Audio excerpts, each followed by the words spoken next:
Now, in keeping with our Civil War primary source study, I'm kind of breaking off, but I'm kind of not. I'm going to do a book review of the 1619 Project. Now, this was a huge project um, during the pandemic. No, before the pandemic. Uh, it was it was written by Nicole Hannah Jones, and it was a project put together by the New York Times as it wanted to do a project to celebrate the 400th anniversary of when the first slaves arrived to North America, which was in 1619 in Virginia. So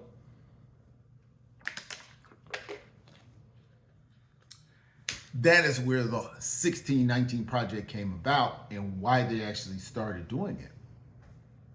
Being this 400th anniversary was bringing everybody's attention to it.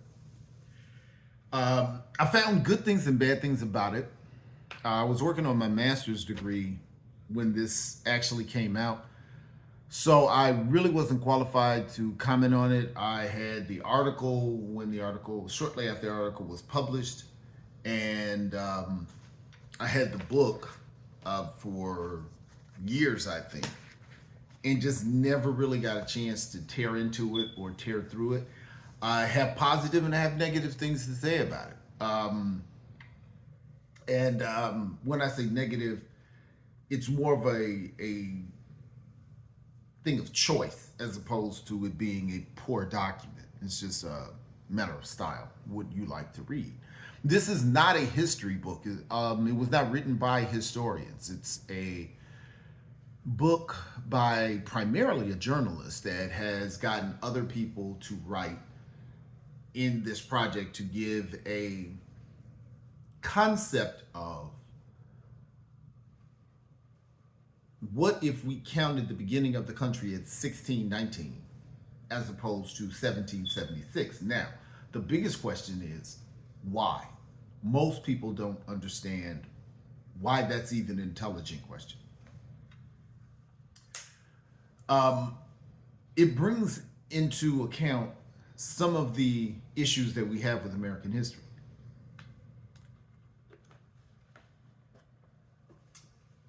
1776 is a long time after 1619, almost 150 years. So that means if the first slaves were purchased, that means there were people here before the alleged forefathers, because their lifetime is not over 100 years. So, and these are things that we really don't think about. We think the country started with the people that signed the Declaration of Independence and the United States Constitution. Well, that's not true. And what is really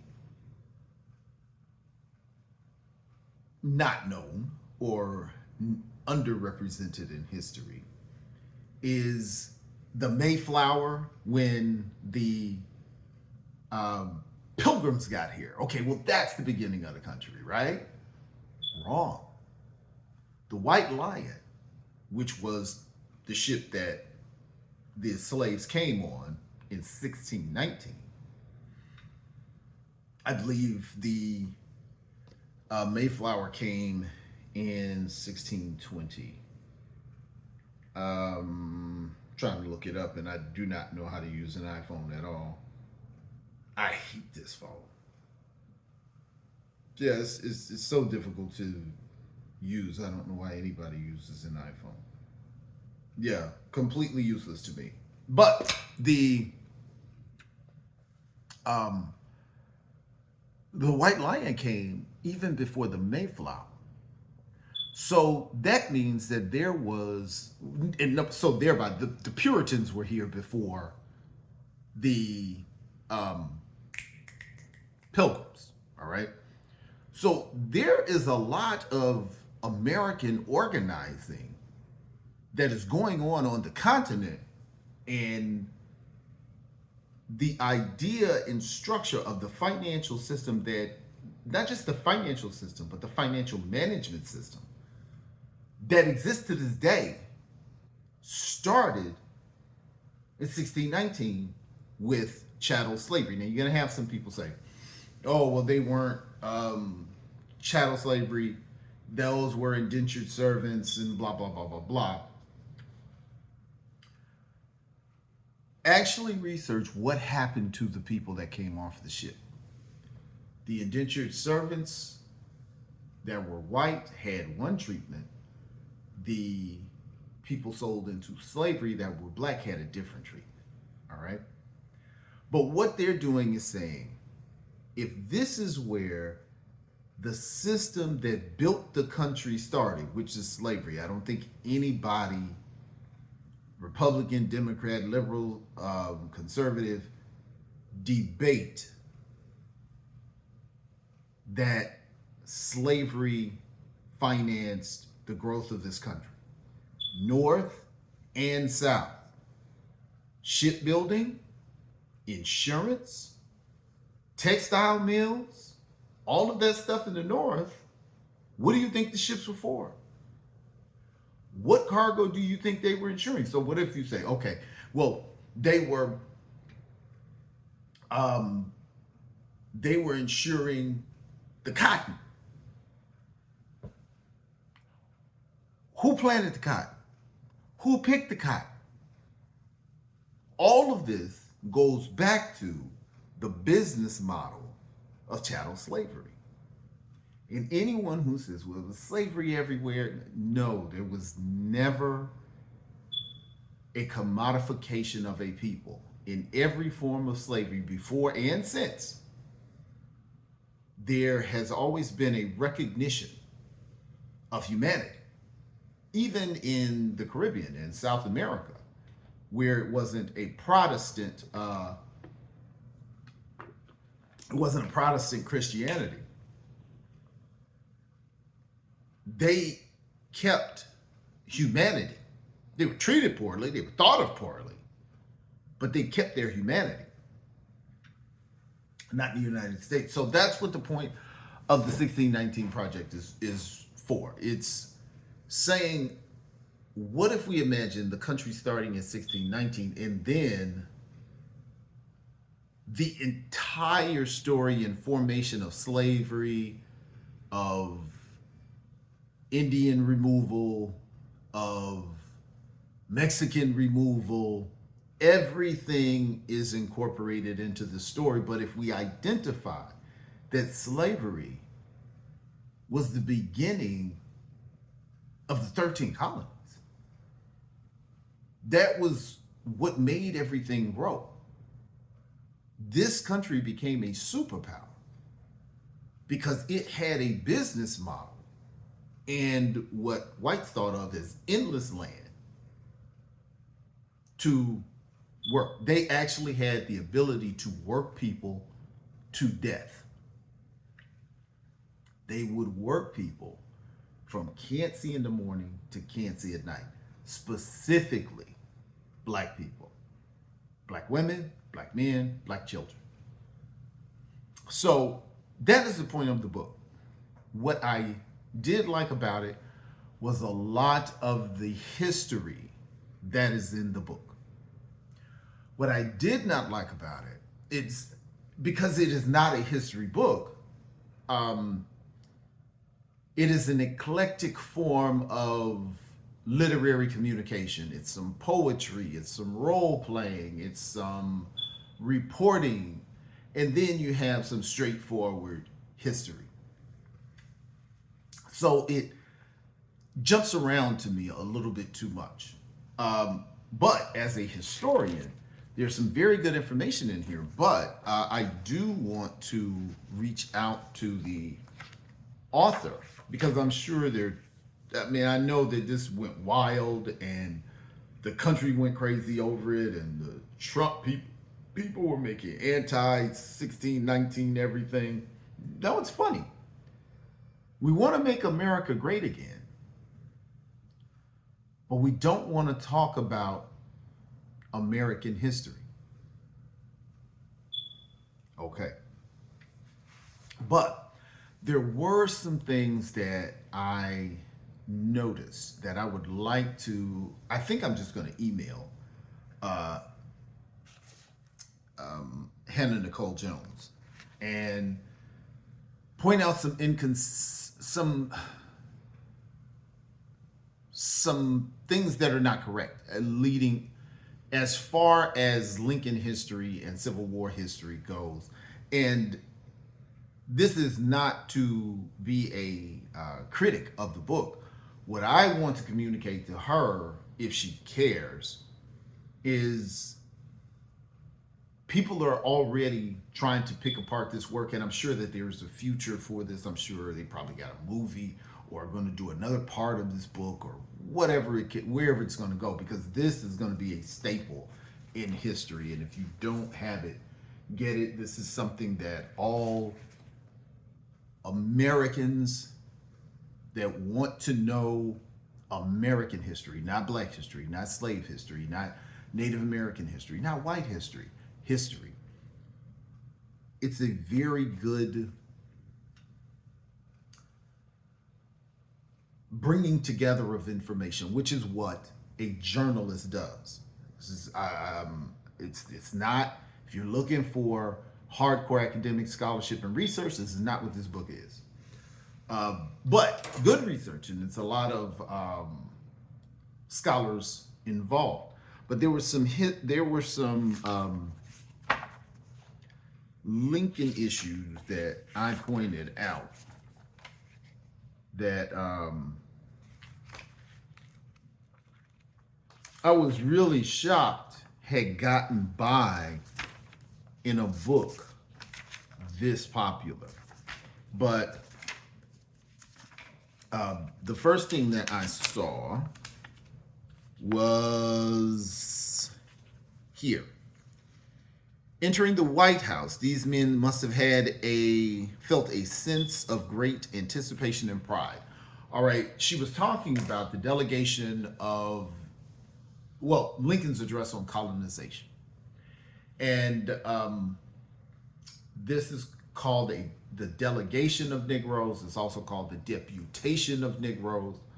But this is when Lincoln in 1862 met, I believe it was August of 1862, August 14th of 1862, met with a group of Black men. And what jumped out at me, and I have a post-it, hopefully Hannah Nicole Jones will actually see this video and I won't have to write an email. It says that entering the White House, these men must have felt a sense of great anticipation. There is a book by Kate Masur that actually talks about the delegation of Negroes, and no, that was not the case. In fact, nobody wanted to come to this meeting. Nobody trusted Lincoln, educated Black folks in DC. I don't want to say nobody, because the people on the plantation didn't know any better. They're thinking the enemy of my enemy is my friend. Same thing happened, and this is not the first time this happened. Same thing happened when the Revolutionary War occurred, when Great Britain and the colonists were fighting. Well, all of the colonies had slavery. And thereby, when all of the colonies turned to states, all of them had slavery. So there was a time that all of the states had slavery, just like now. But I'm not going to get too far ahead of myself. When the Revolutionary War started, there was a duke or a lord, but it was a representative of Britain that did, guess what? An Emancipation Proclamation. And it wasn't that he cared about black folks. He did the Emancipation Proclamation for the same reason Abraham Lincoln did the Emancipation Proclamation. If you're using slaves for your logistics, moving stuff around because you can't trust them with guns, I'm going to tell the slaves, hey, I'll free you. Now, remember, they were British citizens. Everybody was British citizens. So they could decree law. And they saying, okay, if the people that's rebelling against us, no slaves. Your slaves are free, which is the same thing Lincoln did. But we don't know that happened 150 years before, not 150 years before, 100 years before, just over 100 years before. We were told, oh, Lincoln was the great emancipator. No, this happened before. So that is something ingenious this book pointed out. And even being a Lincoln scholar, I didn't know that. So full disclosure, definitely point to the 1619 Project. But in her saying that they entered this room with great interest and pride, that just wasn't true.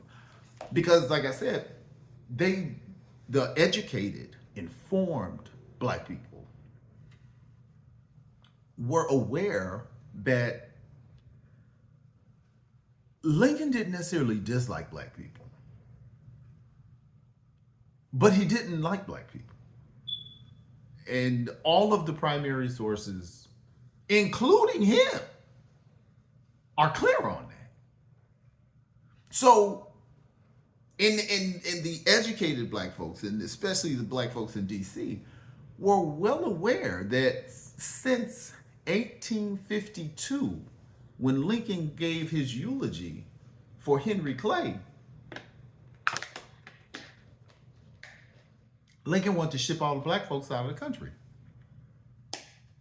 So, context. We have to be in the minds of not people in 2024. We have to be in the minds of people in the 19th century. This was not a new conversation or a private conversation about shipping black folks out of the country. Lincoln was a member of the American Colonization Society. As soon as he became president, he recognized Haiti and Liberia because those were the only two places he could ship black folks. And they were asking for black folks. Haiti wanted black folks because they were trying to rebuild their population from deaths of the Haitian Revolution. And Liberia was actually made by the American Colonization Society to ship black folks out. So no, there was not great pride. In fact, the only reason there was a meeting is because after they turned down the desire to attend this meeting, Mitchell reapproached, because they went to a church. It was actually Elizabeth Keekley's church. It was Mrs. Lincoln's dressmaker. It was her church. Now, they didn't go because it was her church, but it was a really popular church and well-to-do black folks went to that church. So they went back and said, do you know what it would mean for a United States president to address black men on policy? What that says for the advancement and liberation of black folks. Now the black folks were like, yeah, now this was the trick. Lincoln always knew that, and that was why he did it. Because he knew all the newspaper covered it, because Lincoln felt, he just said, I don't understand why y'all love white people so much. He actually said in one of his speeches. He felt that not enough people were aware that they could leave. But it just couldn't come into his mind that this was black folks' country. Black folks built it. Black folks were here before the Europeans were, definitely before most of the Europeans that were in leadership positions. Africans had been here Like I said, since 1619, we're talking 1860. So we're talking over 100 years black folks has been here. Way longer than most of the white people that have been here. So definitely wrong when she's coming into the address on colonization. And then she said, meanwhile, enslaved people were fleeing their forced labor camps, that's what they were calling plantations, serving as spies, sabotaging Confederate installations, and pleading to take up arms for the Union cause as well as their own. Inspired by Black American self-emancipation, the president decided he was going to issue a proclamation to emancipate all enslaved people in the Confederate States as a tactic to deprive the Confederacy of their labor force. Okay.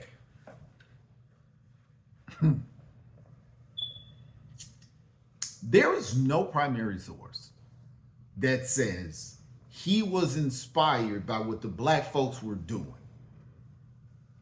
There's no primary source that says that. He doesn't say it. Nobody else says it. There's no primary source. That's somebody making a guess. It is highly more likely that if there was an Emancipation Proclamation used against the United States in the Revolutionary War, then that's where he got the idea from. Slavery was the reason the colonists were able to break away from England. Slavery was the reason the South was able to break away from the North. The Civil War was going so bad for the Union, Lincoln had to get rid of his strategists and become the head of the military. So he had to learn the art of war. It is highly likely that a man who had no war strategy experience looked to history to find out what to do. Why would we think that it was not the primary source of the Emancipation Proclamation that was done during the Revolutionary War, as opposed to slaves running to freedom? Now, the black folks knew the last time we had a war, which was one of the reasons why Frederick Douglass was pushing for the Civil War. They were like, you know what? Every time we have a war, there is an opportunity for us to get freedom. And that is why black people were in every war this country has ever had, which was so funny when the the kneeling and the Super Bowl protest was going on, policing, shooting all the black folks, and nobody was really doing the unarmed black folks. And white people were saying that athletes taking a knee during the national anthem was a disrespect to the military. Black people have fought in every war this country has ever had. The first person to die in the Revolutionary War, the war that made us a country, was a black man. If you don't know that, shame on you. Crispus Attucks, look it up. But let's continue to go further. So that was another thing that that's how these Lincoln stories just get made. It's some inference, and people will read it in a popular manuscript. But again, the author of this is not a Lincoln historian, and she did not. And by this not being an academic writing, there are no citations, and she did not say so and so told me this. So it appears to be an inference. but there is no primary source to support what she just said. She said, in speaking about Lincoln, he opposed slavery as a cruel system at odds with American ideals. This is another thing I don't like about books about history that are not academic books, because in an academic book, they would cite where they got that from. Because as an expert on Lincoln communication and Lincoln behavior, not just what he said, but what he did, what his legislation said, what his speeches said, what things did he do, Lincoln constantly said he did not care. He would say, yes, I understand this is happening to black folks, but that's not what I'm here to talk about. When Frederick Douglass came to him and said, hey, the military, they're not paying them right, they're segregated, that's not good. It's, we got to have something, you know what I mean? We got to we got to crawl before we walk. It was always the dismissive attitude. And when he, in this letter to Horace Greeley, he said it. He said, that's not my fight. That's just not what's on my agenda. I'm not that dude. I'm not here for black people. I'm here for the country. Now, if some black people happen to benefit, so be it. I'm not going to not save the country to not help black folks. But if black folks get helped or not has nothing to do with it. I'm here for the country. And that's okay. The issue is we've been told something different, and that's where it becomes a problem. But we continue. He did not oppose slavery as a cruel system. He did oppose slavery, though. He opposed slavery because he said, like many white people have said in different parts of history, it's always that Me Too thing. That's something I think that came out of the cognitive dissonance associated with the ability to rape, kill, maim, lie, cheat, abuse a group that you have to rectify why you're okay and why you're still a good person while you're doing that. Lincoln, and I hear a lot of, in fact, in this book, the colonists were saying that they were slaves. Now, they owned slaves, but they were saying they were slaves to Great Britain, which obviously they weren't.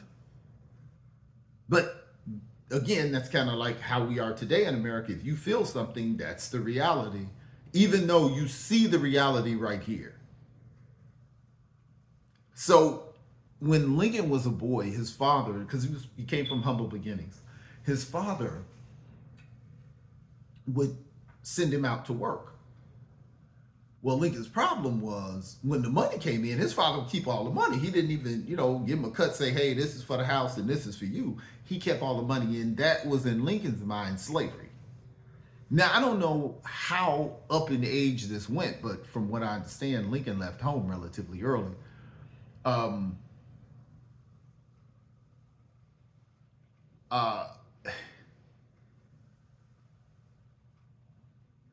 He felt that he expressed that literally as a form of slavery. So what he did feel and what he was consistent on and what the primary sources do support is that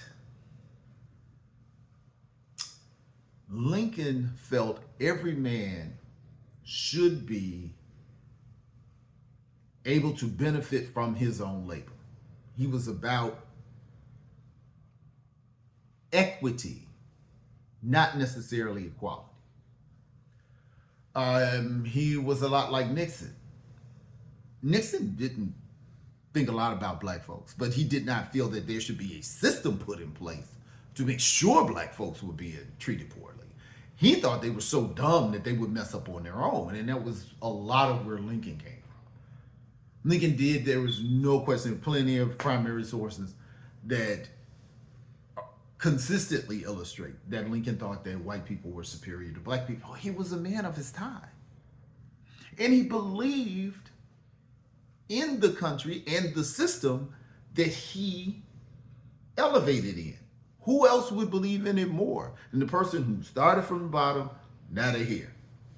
Why would he not believe in it? Why would he not be a man of his time? The only thing that makes us think that Lincoln was not a man of his time is this fable of American redemption, of white redemption, let's call it what it is, that has been infused in this Civil War story. Nobody was fighting for black people in the Civil War but the black people. And the black people didn't get to fight until January 1st, 1863. Poor white people were fighting for their chance to build a white middle class that were from the North. Rich white people in the North were fighting for the ability to use the Western expansion to build that middle class so they can stop being taxed in the 90th percentile. Everybody in the South was fighting for the Southern culture because slavery was more than just an economic system in the South. It was an economic system in the North, and they were benefiting. But the slavery in the South was their value as people, as white people, was juxtaposed to the black person. So if you remove this system, this removes not just my money, it removes my identity. So you got the rich and the black on the same page down there. So, but again, none of the white people have anything to do with black folks, which is why Lincoln said in the Address on Colonization, neither one of these groups care for you. So now Lincoln knew who he was fighting, and he knew who was fighting for him. So people who say, oh, it was good whites fighting for black folks, not enough in majority for the president to know it who was there. And not enough white people fighting for the liberation of black people for us not to have another 100 years after the 13th Amendment of oppressive legislation that goes all the way up to the Supreme Court. So that's where that statement is off, as opposed to Lincoln being opposed to slavery. He was opposed to a system that denied somebody the ability to earn from their own labor. Now, he was against that. But it says, many white Americans across the political spectrum believe black people held no place in American society as free citizens. And some abolitionists, black and white, did not think free black people would ever know real freedom here.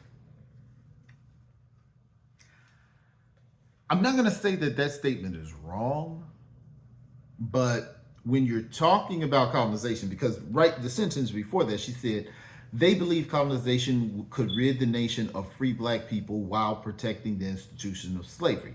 But some who opposed slavery embraced colonization too. When you say that, and then follow it up with white and black, this is a correction that needs to be made throughout colonization scholarship. We have no primary source evidence that black people believed in colonization.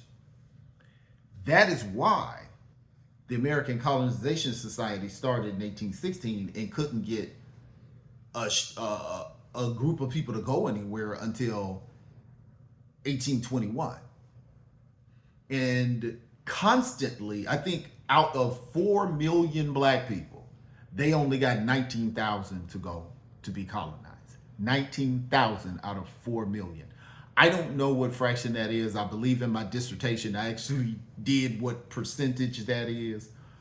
But that illustrates black people did not believe in white people's answer for them. They knew these people mean us no good. So they did not. Now, repatriation or migration, yes. Was it black folks that felt we would do better somewhere else? Yes. And even if they petitioned the colonization society for the money to repatriate, if I choose where I'm going, that is migration. That is not colonization. Colonization is an imperial entity, sets remote subsets somewhere else. And those colonies are connected by culture, by citizenship, by laws, by military protection, by finances. None of that happened in colonization. They sent black folks away and sent them to places where it was fully intended for them to become citizens there. There was no economic connection. There was no cultural connection. There was no political connection. There was no infrastructure connection. There was nothing. So anytime people say, well, it was black and white people that supported colonization, that's not true. That's not true. That's not consistent with the primary sources, not consistent with the definition. Because people don't colonize themselves generally. But there's more. Black people on the western coast of what would become Panama, okay, Lincoln had first publicly voiced support for colonization in 1852. That's the eulogy of Henry Clay. As president in 1861. That first in 1861, that would have been the Second Colonization Act. Yeah, I believe so. Or the First Colonization Act. He asked his Secretary of the Interior to research a plan to colonize people on the western coast of what would become Panama. By 1862, as the Union struggled, it is, remember, I told you, Union was getting his butt whipped. Well, okay, not really. They were down. The way that they measured who was doing better was they had battles. And by the end of 1862, I think the South was up 2 battles.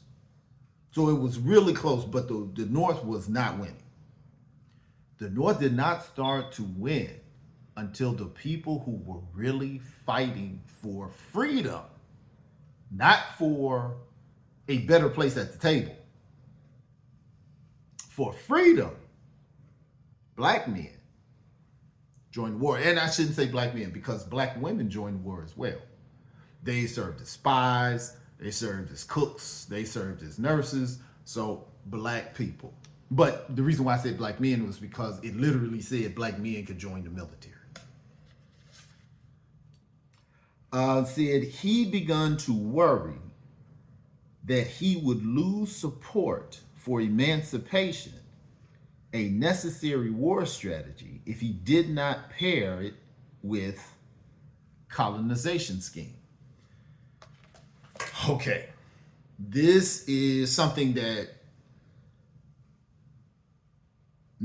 I would not expect Nikole Hannah-Jones to know this. But I would expect a colonization scholar to know this. But I will have to say, in all of my research of colonization, I've never heard anyone articulate this. Lincoln never presented colonization without emancipation. So in its structure, that sentence is wrong. It was never emancipation or colonization. As far back as 1858, in the when he was debating Stephen A. Douglas, he said, I don't know what to do with black folks. What I would suggest is to free them. If the country frees somebody, that's emancipating. and send them somewhere else. Colonization. Every time, if it's mentioned, if freeing black people is mentioned in legislation, that is the state doing it. And when I say state, that can be the federal government, that could be the state government. But if the state, if a government frees somebody, that's called emancipation.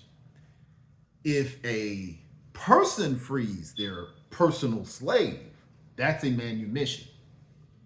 So if it's legislation that says something about freeing slaves, that's automatic emancipation. So that means every time colonization was mentioned in legislation, that is emancipation and colonization. Anytime it's talking about freeing somebody in legislation, and then it talks about colonization, that freedom is emancipation.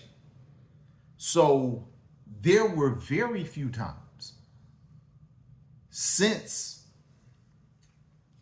1852 that Lincoln mentioned colonization and did not mention emancipation.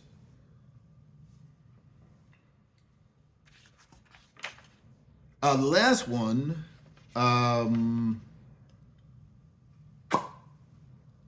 the next month, in September 1862, he issued a preliminary Emancipation Proclamation that advocated colonization. And in his annual address to Congress in December, he called for a constitutional amendment to aid colonization, which became Lincoln's last known public call to colonize black people. Okay, there's a couple things wrong with that. Number one, he called for a constitutional amendment to aid colonization. That's not true. He called for colonization to be the 13th Amendment. He was making getting rid of black folks part of the fabric of the country. That's how serious he was about it. So this is a gross underinterpretation or articulation of what was going on. We're going to go further. Amendment to aid colonization, which became the last known public call to colonize black Americans. No.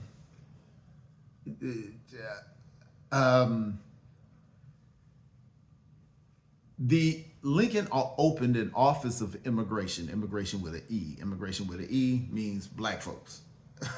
Immigration with an I is everybody else. Shorthand to understand the difference. To say that was the last time he publicly spoke about it is a little disingenuous, because that was when he began actually doing colonization schemes. There was an international conversation about colonization that continued through 1863. That statement is not true. In 1864, he had to write a statement nullifying the contract between he and the Haitian settlement, where they tried to relocate black folks in Haiti, and they had to go and get them back. So it would lead a lesser informed person to believe that that was the end of colonization in Lincoln. And that was far from the case. And this is in the Democracy chapter, which is the first chapter, which is the chapter that was actually written by Nicole Hannah-Jones herself. She was the editor of the entire book, but this is her section. I love this section. I thought it was great. I just want to reach out to her with the actual primary sources and say, hey, check out these sources. You know, it's not me saying it. You know, I'm very heavily primary sourced. driven because it's easy to argue against me.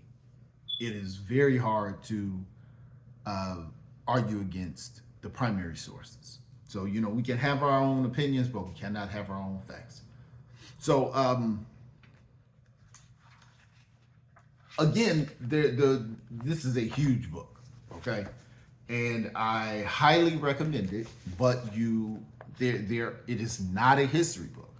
It is a history book, but it's not an academic book. It is not a book written by scholars.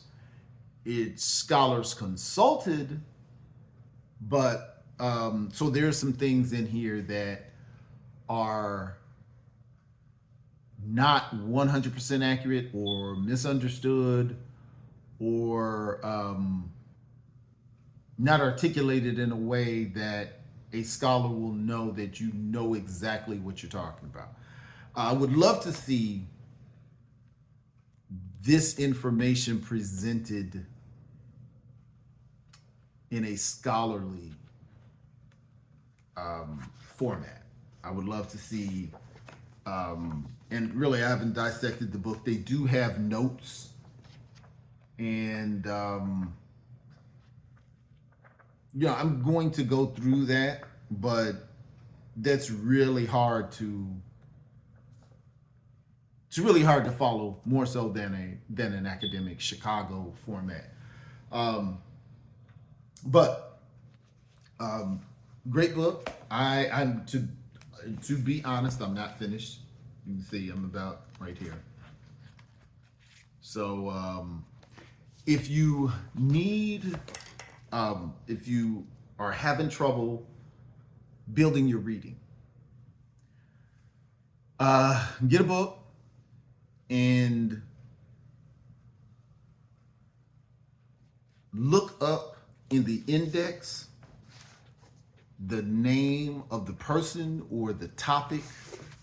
Go to the index in the back of the book and say you want to learn about what? The National Convention of Colored Men. And you know it's in this book. You look in the index, it'll tell you what page it is, and you go directly to the part of the book that you are going to be interested in. Because if you get a book this big, that means a lot of it you're not going to be interested in. You probably have it for the part that you're researching or that interests you.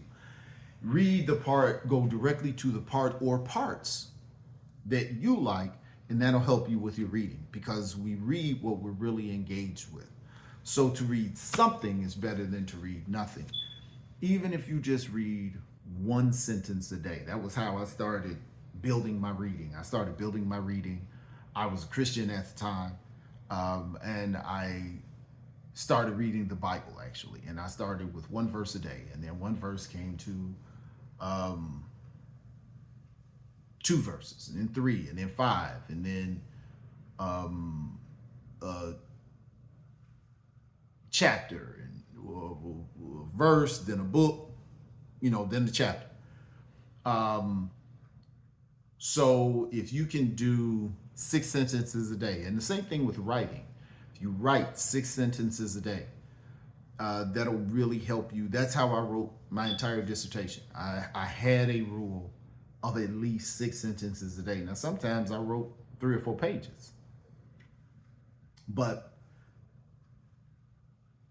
you get a book, it's just like eating an elephant, one bite at a time. If you read one sentence, it's more than what you would generally read if you are not a reader and you have trouble with reading. So keep a book by your bed. Keep a book in the bathroom. Sitting there, you got nothing else to do. It'll help you get your reading started. Books on tape. Go to the library. Get the books on tape. If you listen to music, or just put it on in your car instead of cutting on the radio, listening to the books on tape. If you work on your car, if you sew, if you do whatever, have it playing in the background. If you walk, if you work out, have your books on tape instead of your music. It's a way to get your book count up.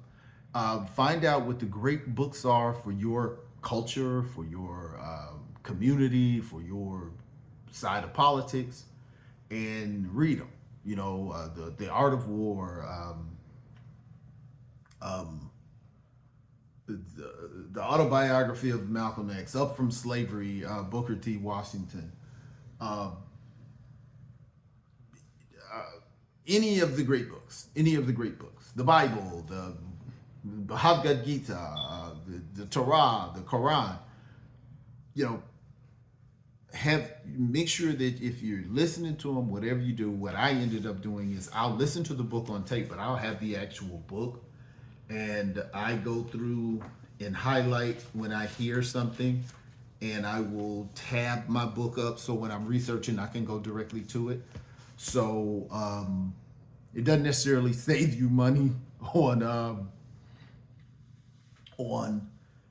buying books, but it does help. It does speed up the process, and it keeps you constantly engaged in your scholarship.